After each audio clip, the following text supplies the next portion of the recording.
Good morning, my dear students. I hope you all are fit and fine at your home. Welcome back to the new learning session. I am Mrs.SHILPA JAIN, your biology teacher from Shri Gauri Shankar Higher Secondary School, Gwalior. In my previous video, I explained to you budding and its type of budding.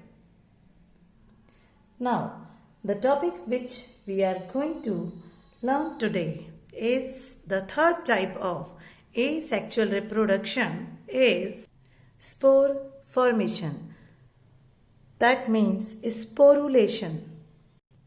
Spores are minute, unicellular, thin-walled structure which germinate to produce a new plant.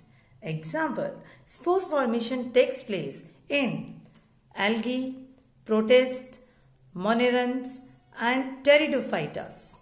Pteridophytes. There are of various types, but two types are very important. Number one by zoospores and number second by conidia. Zoospores. Zoospores are special kind of motile and flagellated spores.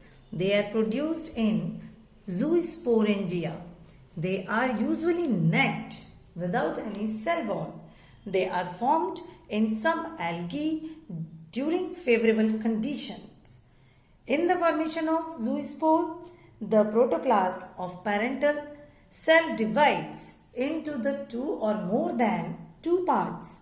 Each part forms a zoospore. The anterior part of the zoospore has two or more flagella. Look at the picture. It is an example of chlamydomonas. The spores are biflagellated, 1 and 2. The spores are biflagellated and they are able to freely swim in the water. These are called zoospore. Look at the picture. Cell develop a cyst and after growing them, it bursts or we can say breaks and they released outer side of the parent body. Conidia. These are found in fungi. These are found in fungi, we can say fungus. These are non-motile spores and these are always in chain.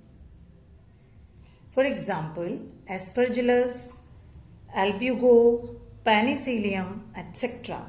These are the example. Penicillium, Aspergillus are most famous examples. These are oval shaped in structure but not formed inside the sporangia. These are non-motile spores produced singly or in chain. In chain also. Look at the picture.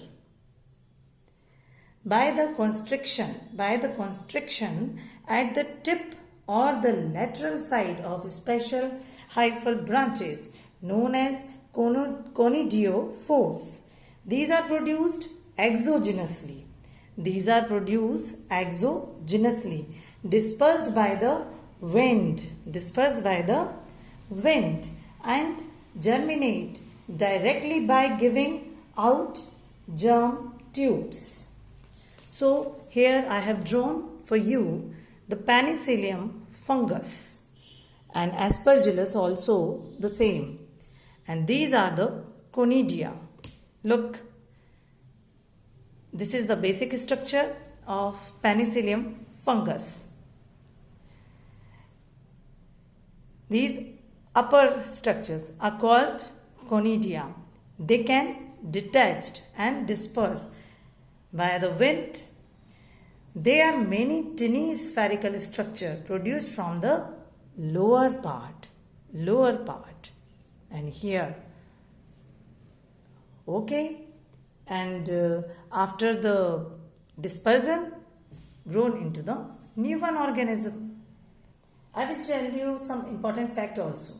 If you take a piece of bread, and you just leave it outside, okay, and if it's moist or moisture is present outside, then you see a lot of fungus growing on that. Well, that's basically this bread mold again. So this is another type of the spore formation. This is the structure, bread mold. That means formation of sporangiophores in the spores in rhizopus. Okay, look at the picture. This is sporangiophore. Okay, this is sporangium, and they after grow releases some spores. So this is bread mold. I hope you all enjoyed the third type of asexual reproduction, that is by the spore formation, or we can say sporulation. Again I repeat, spores are minute unicellular thin-walled structures which germinate to produce a new plant. And there are so many examples: algae, protists, monerans and pteridophytes also. I hope you understood my lecture. That's all for today. I hope you all of you have understood this topic, and I will explain the next type of asexual reproduction in my next video. So students, keep watching my videos. Thank you for listening to me carefully. See you soon in the next session. Take care, stay home, stay safe. Bye bye.